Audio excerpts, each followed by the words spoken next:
মিটারে বিল বেশি আসে? এই যে আমি 3 বছর পর্যন্ত আমি দিছি বিল, এই যে পোলারা ঢাকা আছে এটা এই যে এটা, হ্যাঁ। কারণ আছে তো কাকা, কারণ আছে। এই যে এখানে লাভ হইতেছে বুঝছেন, ই করতে হবে আপনার ওই এই আর্থিং রডটা ঘরের থেকে বাই করে এদিকে লাগাই দিতে হবে। তাই উঠতেছে দেন এই সাইডে লাগাই দেন। এই যে নিজে তো বুঝি না, আর পোলা ফান্ড নাড়াচাড়া করতে মানা করবো, কেন আলো আজরাইল নাড়ি যাবে না, ঠেঙ্গা যাবে না, কিছু না। নিজে বুঝেন না, তাই যে এই আর্থিং এর থেকে আপনার আট লাইন নিয়ে এক তারে সাইড লাইন নিয়ে সরাসরি আর্থিং নিয়েছেন এই তারে, এটা বুঝাই দিছে কে?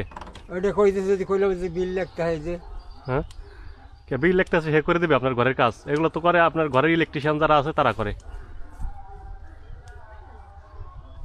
ঠিক আছে, এই যে আর্থিং এখানে থাকলো, হ্যাঁ বাই চান্স এই তারটা মাঝখানে ছিঁড়ে গেলে এই আর্থিং সাপোর্ট দিবে। হ্যাঁ, আর এই বাইরের আর্থিং কোনো সময় ঘরের ভিতরে নেওয়া যাবে না। এই এখন ঠিক আছে, এখন বিল কম আসবে, অনেক কম আসবে। এই 3 দলে না, এখন ধরে দাও তো, না পানি আর দিয়ে ধরলে খালি খালি পা ধরে দেখো, খালি পায়ে দাও, ধরো সমস্যা নেই, আমরা আছি। আরে না ঠিক আছে।